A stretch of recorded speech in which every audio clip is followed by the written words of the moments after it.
আমরা বগুড়াবাসী হিসেবে চাচ্ছি যাতে আমাদের সিটি কর্পোরেশনের কাজটা খুব দ্রুত হয়। অবশ্যই ভ্যাট ট্যাক্স একটু বাড়বে, কিন্তু আমাদের জীবনমান উন্নয়ন হবে, আমরা নাগরিক সুবিধা আমাদের বৃদ্ধি পাবে। ট্যাক্স বাড়বে, এটি একটা বানোয়াট কথাবার্তা। বগুড়া সিটি কর্পোরেশন, যে সিটি কর্পোরেশনের জন্য বগুড়াবাসীকে অপেক্ষা করতে হয়েছে 2 যুগেরও বেশি। রাজনৈতিক প্রতিহিংসার কারণে এই অপেক্ষা বগুড়াবাসীর জন্য একটা সময় আক্ষেপে পরিণত হয়। তবে এই আক্ষেপ আর অপেক্ষার শীঘ্রই অবসান ঘটছে। গণবিজ্ঞপ্তি জারি করা হয়েছে বগুড়া সিটি কর্পোরেশনের জন্য। বগুড়াবাসীর কি প্রত্যাশা এটি নিয়ে, কি ভাবছে বগুড়াবাসী, সেটি নিয়েই আমাদের আজকের জনমত। সাথে থাকুন, সাথে আছি আমি স্মৃতি সঞ্চয়িতা অর্থী। আমরা সবাই জানি আমাদের বগুড়াকে বলা হয় উত্তরবঙ্গের রাজধানী, কিন্তু আমরা চাই আমাদের বগুড়াকে মহানগর না করে আমাদের বগুড়া বিভাগ হওয়ার একটা যোগ্যতা রাখে বলে আমি মনে করছি। বগুড়ার শহরে যে ফুটপাথ আছে, এই ফুটপাথ দিয়ে হাঁটা চলাফেরা কঠিন। সিটি কর্পোরেশন হলে এই ফুটপাথটা যদি দখলমুক্ত হয় তাহলে আমাদের জন্য অনেক ভালো হবে। আমরা বগুড়াবাসী হিসেবে চাচ্ছি যাতে আমাদের সিটি কর্পোরেশনের কাজটা খুব দ্রুত হয়। আমরা চাচ্ছি না যে এখন আর আমরা বঞ্চিত থাকি, আমাদের এলাকার উন্নয়ন আরও তাড়াতাড়ি হোক। আসলে সুবিধা নিতে গেলে তো কিছু অসুবিধা আসতেই পারে। অবশ্যই ভ্যাট ট্যাক্স একটু বাড়বে, কিন্তু আমাদের জীবনমান উন্নয়ন হবে, আমরা নাগরিক সুবিধা আমাদের বৃদ্ধি পাবে। তাই আমি মনে করি যে সিটি কর্পোরেশন বগুড়াকে ঘোষণা করা উচিত।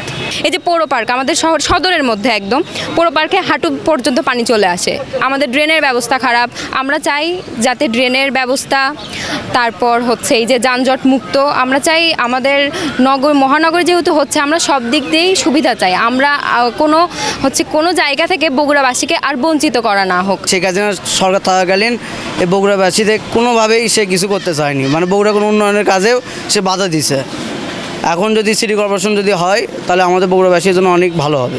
এই উত্তর অঞ্চলের মধ্যে বগুড়া শহরকে আমরা একটা বাংলাদেশের একটা রাজধানীর মতো ধরতে পারি। যদি এই শহর একটা সিটি কর্পোরেশনের আওতাভুক্ত হয় তাহলে আমাদের যে অর্থনৈতিক দিক এবং ব্যবসায়িক থেকে শুরু করে আমাদের ঘনবসতি হিসাবে যে অগ্রযাত্রা, সেটা আশা করি অনেক দূর এগিয়ে যাবে। একজন শিক্ষার্থী হিসেবে আমি চাইবো বগুড়াকে অতি দ্রুত সিটি কর্পোরেশন ঘোষণা করে গেজেটভুক্ত করা হোক।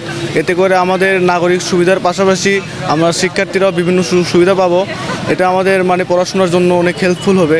এখানে বিমানবন্দর চালু হয়নি, এখানে ওই একটা medical college Zia Rahman medical college করে রেখে গেছে। ওখানকার যেগুলো আপনার টেস্ট বা যেগুলো ছিল সেগুলো এখান থেকে সরায় নিয়ে যাওয়া হয়েছে। তা আমরা আসলে বগুড়াবাসী সব দিক থেকেই হিয়া প্রতিপন্ন। ট্যাক্স বাড়বে, এটি একটা বানোয়াট কথাবার্তা। ট্যাক্সের থেকেও আমরা যে সুবিধাটা পাবো, বগুড়াবাসী যে অর্থ পাবে, যে টাকাটা পাবে, একটা সিটিতে যে বরাদ্দ হয় সেটা কল্পনা করা যায় না।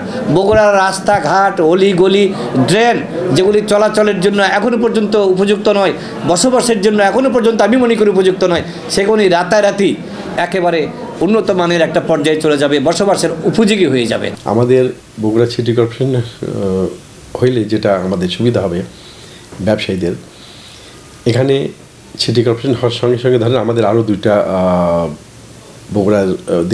বগুড়াবাসী দীর্ঘদিনের আশা, যে রেল স্টেশন এবং বিমানবন্দর, এই 2টা যদি সঙ্গে সঙ্গে সিটি কর্পোরেশন সঙ্গে হয়ে যায় আমাদের এখানে ঘটনা ঘটবে, ব্যবসায়িক প্রচার হবে।